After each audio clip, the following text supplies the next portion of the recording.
The quiet victory. The war had ended 3 months ago, but something was wrong.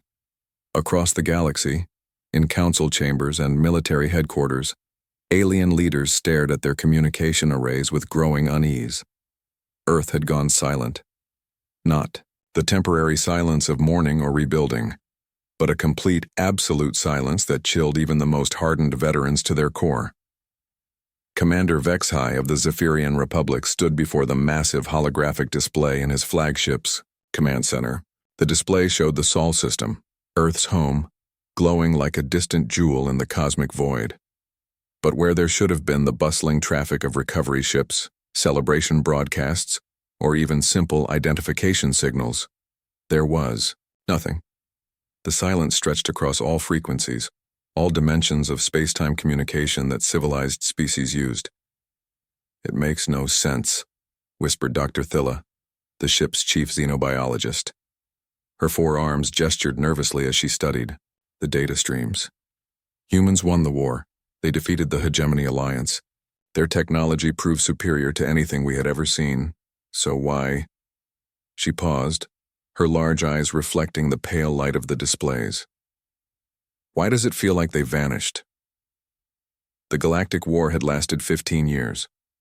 What started as humanity's first contact with alien civilizations had quickly turned into the bloodiest conflict the galaxy had ever witnessed. Not because humans were particularly aggressive, but because they were impossible to predict. Every time the alien coalition thought they understood human tactics, Earth would reveal some new impossible technology or strategy that turned the tide.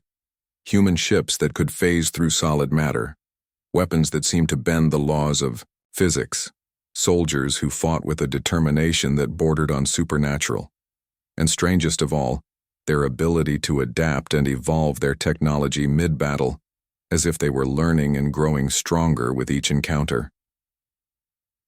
The war had ended when humanity's final fleet appeared at the Battle of Kepler Station. 50,000 alien ships, the combined might of 12 different species, had been defeated by just 200 human vessels.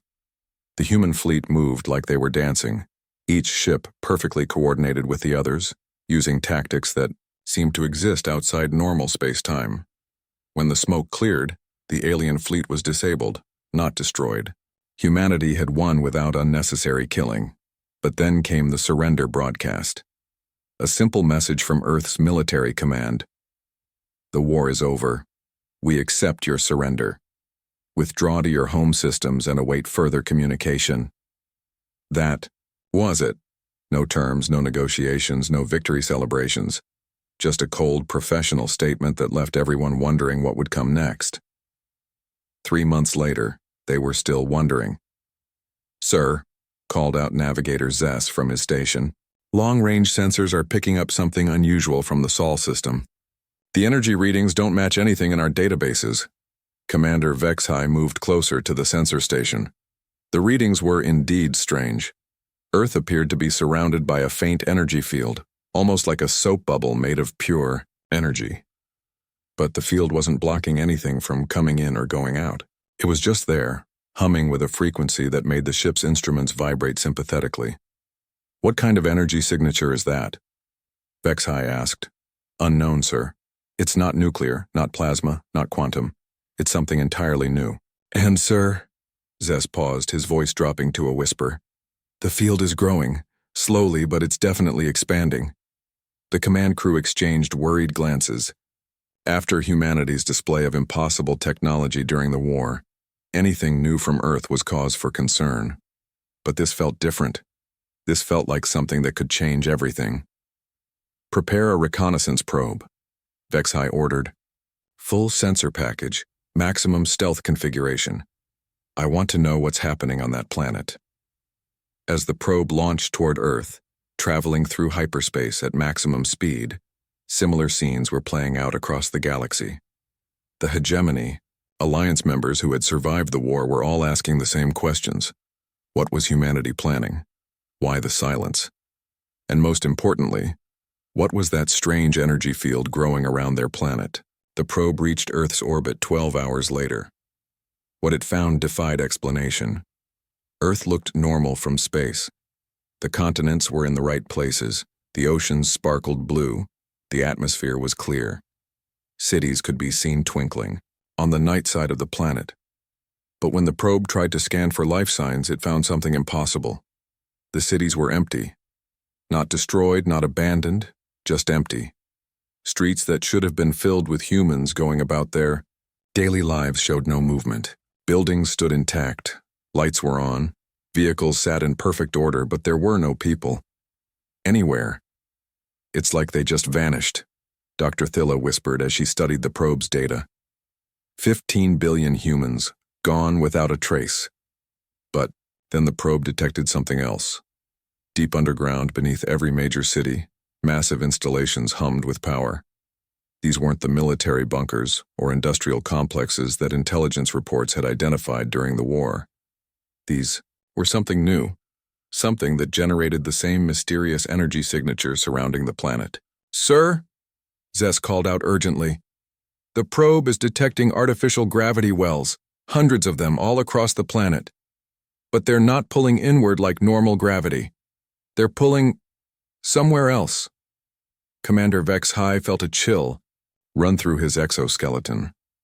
During the war, human technology had seemed to bend the laws of physics, but this was something beyond even their previous impossibilities.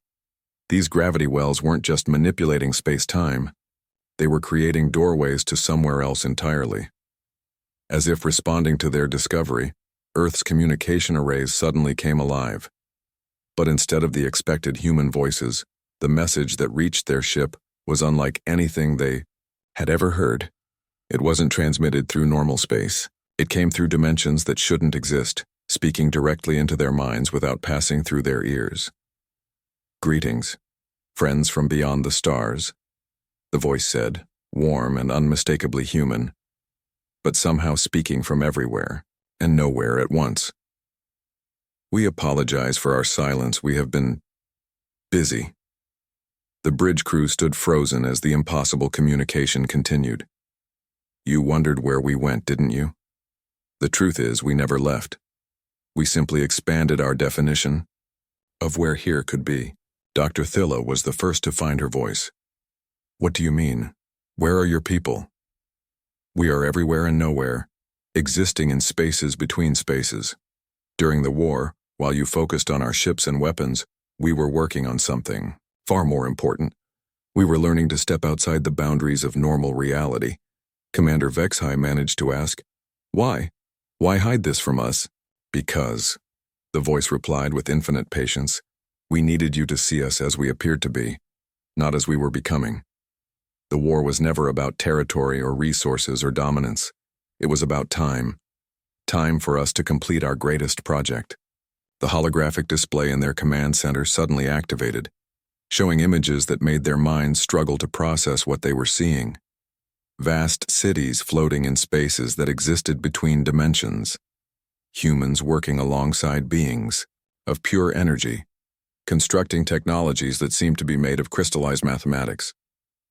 Gardens where flowers bloomed in colors that had no names, tended by people who moved through multiple dimensions simultaneously. "We call it Project Genesis," the voice explained. "Not the creation of life, but the creation of new ways to exist. While you saw us as warriors, we were actually explorers, pushing the boundaries of what it means to be alive, to be conscious, to be real." Commander Vexhai's mind reeled. "But the war, the battles, your soldiers died fighting us." "Some died, yes," the voice admitted sadly. "But death, we have discovered, is not quite as final as we once believed. Those who fell in battle, well, let's just say they were among the first to explore the new realms we were opening." The implications hit the entire bridge crew at once. Humanity hadn't just been fighting a war. They had been conducting the largest experiment in the history of consciousness itself.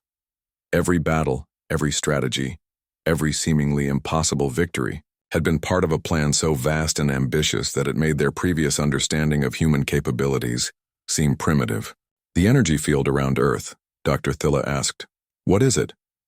"A doorway," came the reply. "One of many we're opening throughout the galaxy. We're not abandoning this dimension, friends.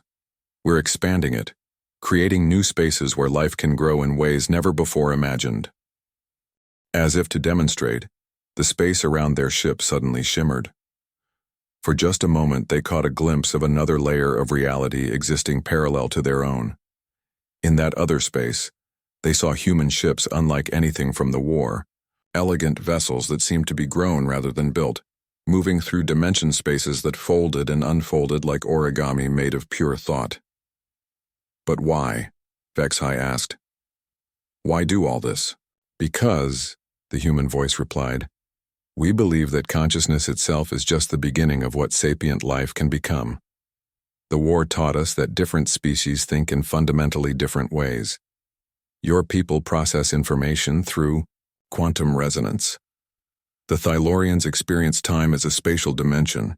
The Moravians see reality as layers of probability. We realize that instead of fighting over one limited version of reality, we could create space for all possible ways of existing.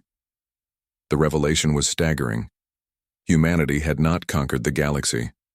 They had begun the process of expanding it, infinitely, creating room for every form of consciousness to grow and evolve without limitation. Are you inviting us to join you? Dr. Thilla asked hesitantly. We are offering you a choice, the voice replied. You can remain in this dimension, living as you always have. We will not interfere. Or you can step through the doorways we're opening and discover what lies beyond the boundaries of everything you've ever known. Commander HFY looked around, at his crew. In their eyes he saw the same mixture of fear and wonder that he felt in his own hearts. Humanity had revealed their ultimate weapon, and it wasn't a weapon at all. It was an invitation to transcend the very concept of limitation itself. The Final Gambit, the weeks following humanity's revelation, transformed the galaxy in ways no one could have predicted. Communication networks buzzed with debates, arguments, and discussions that spanned entire star systems. Some species demanded that humanity return to normal space immediately, viewing their dimensional expansion as a threat to the natural order. Others begged for immediate access to the new realms, seeing them as the next step in evolution. But humanity remained patient, continuing their work while the galaxy decided how to respond. Captain Sarah Chen stood in what had once been the command center of Luna Base but was now something far more extraordinary. The room existed simultaneously in normal space and in 3 other dimensional layers, each one revealing different aspects of reality. Through the transparent walls, she could see Earth spinning peacefully below, while also observing the vast construction projects taking place in parallel dimensions, where entire civilizations were being built from pure thought and will. Status report, she asked her team, though the concept of team had evolved considerably. Her crew now included humans who had transcended physical form, artificial intelligences that existed as living mathematics, and beings that had been born in the new dimensions and had never known the limitations of single reality existence. The Hegemony Alliance has fractured, reported Marcus Webb, who appeared as both his original human form and as a flowing pattern of light that extended through multiple dimensions. Half their member species want to negotiate for access to the dimensional gates. The other half are mobilizing their remaining fleets. They're scared, added Dr. Lisa Reeves, her consciousness now distributed across 17 different reality layers, while her original body remained safely in normal space. They see what we've become and think we're trying to replace them. Sarah nodded thoughtfully. During the war, humanity had learned that fear was the greatest obstacle to progress. Species that could have been allies had instead become enemies because they couldn't understand human motivations. Now, faced with something even more incomprehensible, some were making the same mistake again. What about the others? Sarah asked. The species that want to join us? Fascinating developments there, Marcus replied, his light form pulsing with excitement. The Zephyrians have natural quantum processing capabilities that let them interface with dimension space more easily than we expected. 3 of their scout ships have already successfully transitioned to the second layer of reality. And the Moravians, Dr. Reeves added, their probability-based perception makes them incredibly adept at navigating the probability streams we've been mapping. They're helping us chart dimensional territories we didn't even know existed. This was what humanity had hoped for, but hadn't dared expect.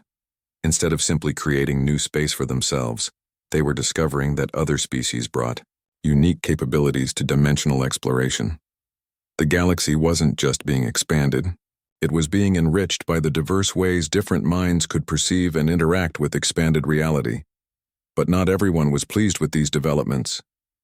"Incoming transmission," announced Arya, the artificial intelligence that managed communications across all dimensional layers. "It's Admiral Korath of the Hegemony Alliance. He's demanding immediate response." The holographic display activated, showing the imposing figure of the Threnody Admiral. His four arms gestured angrily as he spoke, his translator struggling to convey the fury in his mechanical voice. "Humans of Earth," he began, "what you have done is an abomination against the natural order. You have torn holes in reality itself, created spaces that should not exist, and now you corrupt other species with your dimensional madness." Sarah stepped forward. Her image transmitted simultaneously across normal space in 3 parallel dimensions. "Admiral Korath, we understand your concerns, but we're not forcing anyone to join us. We're simply offering new possibilities." "Possibilities?" Korath's voice rose to a screech. "You call the dissolution of reality itself a possibility? You call the abandonment of the physical universe a choice? What you offer is not evolution. It is extinction." "With respect, Admiral," Sarah replied calmly, "extinction would be remaining trapped in a single layer of reality when infinite layers await exploration. We haven't abandoned the physical universe.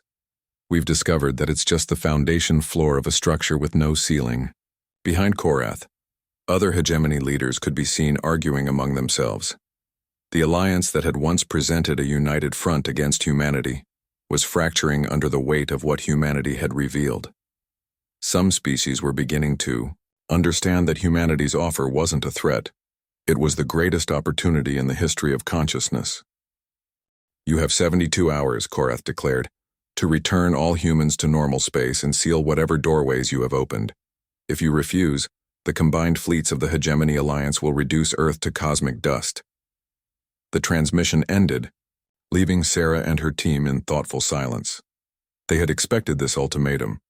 Fear often expressed itself as aggression, and the Hegemony Alliance was afraid of change on a scale they couldn't comprehend.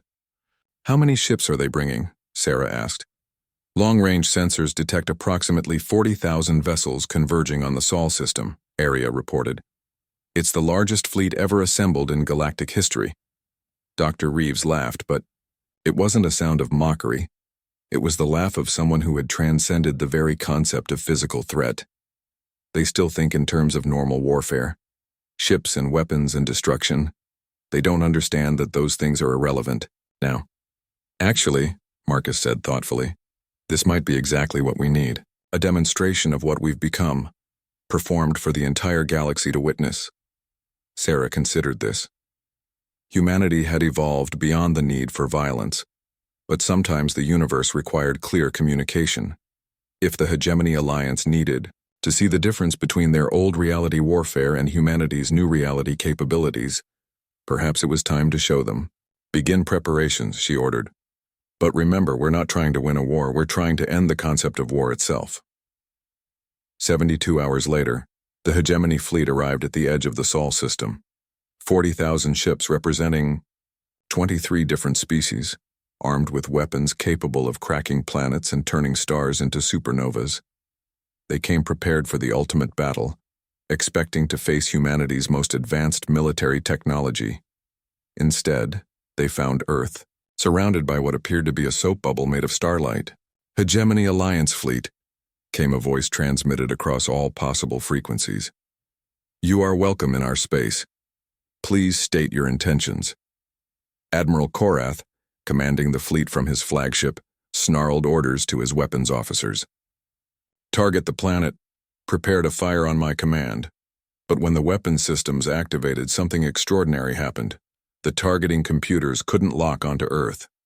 Every time they tried to focus on the planet, their sensors instead detected multiple versions of Earth existing in parallel dimensions. They couldn't destroy a target that existed in infinite variations across infinite realities. "What sorcery is this?" Korath demanded. Not sorcery, replied the human voice. Simply physics that operates beyond your current understanding.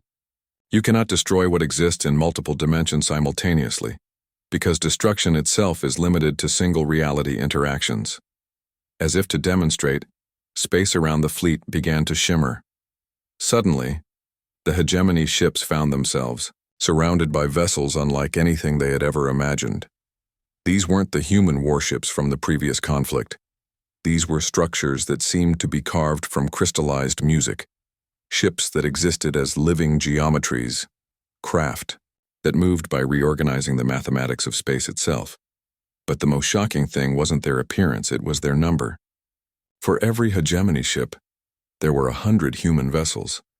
They had surrounded the entire fleet without being detected, approaching through dimensional layers that the Alliance couldn't perceive. Impossible, whispered one of Korath's subordinates. Where did they all come from? From everywhere, the human voice explained patiently. When you exist in multiple dimensions, concepts like distance and numbers become much more flexible. We didn't build 40 million ships, we built 400 ships that exist in 100 dimensions each.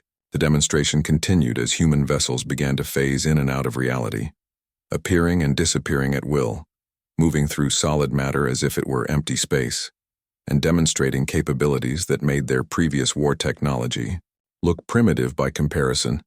But they made no aggressive moves. No weapons were fired, no threats were made. They simply existed, showing the galaxy what consciousness could become when it refused to accept limitations. You see, Sarah's voice came across all communication channels. This is what we've been trying to tell you. The war was never about defeating you. It was about buying time to complete this transformation. Now we offer the same transformation to anyone who wants it. Slowly, amazingly, some of the hegemony ships began to power down their weapons. The crews aboard those vessels were beginning to understand that they weren't facing an enemy. They were witnessing the birth of something entirely new. Admiral Korath, however, remained defiant. I will not allow this perversion of nature to continue, he screamed, and gave the order to fire everything they had at Earth. The weapons discharged: plasma cannons, quantum torpedoes, reality-shearing bombs that could unmake matter at the atomic level. All of it struck Earth's protective field and simply disappeared. Not destroyed, not deflected, but absorbed into dimensional spaces where concepts like destruction had different meanings. You cannot fight what you cannot understand, Sarah said sadly, and you cannot destroy what exists beyond the reach of destruction itself. But then something beautiful happened. Instead of retaliating, instead of using their vast dimensional superiority to eliminate the hegemony fleet, humanity offered something different. Admiral Korath, Sarah said, step into our dimension. Just for a moment. See what we see. Experience what consciousness can become when it's not limited by fear. A doorway of light opened next to Korath's flagship. For a moment, the Admiral hesitated. Then, driven by a curiosity stronger than his fear, he stepped through. What he experienced in that other dimension changed him forever. He saw reality as humanity now saw it, not as a single fixed stage where life played out its dramas, but as an infinite theater where consciousness could write its own rules, create its own stages, and explore possibilities that had no end. When he returned to his ship 30 seconds later, though he had experienced lifetimes in the other dimension, his entire perspective had shifted. Stand down, he ordered his fleet, his voice full of wonder. All ships, stand down. We have much to learn. The transformation of the galaxy had begun, not through conquest or force, but through invitation and demonstration. Species after species began to explore the dimensional doorways that humanity had opened, each bringing their own unique perspectives and capabilities to the infinite expanse of expanded reality. The war had ended not with victory or defeat, but with the transcendence of the very concepts that made war necessary. Humanity's ultimate weapon had been their refusal to accept that consciousness had limits, and their willingness to share that refusal with anyone brave enough to step beyond the boundaries of everything they had ever known. In the end, the galaxy didn't expand by conquest. It expanded by imagination, and humanity had given every conscious being the tools to imagine without limits.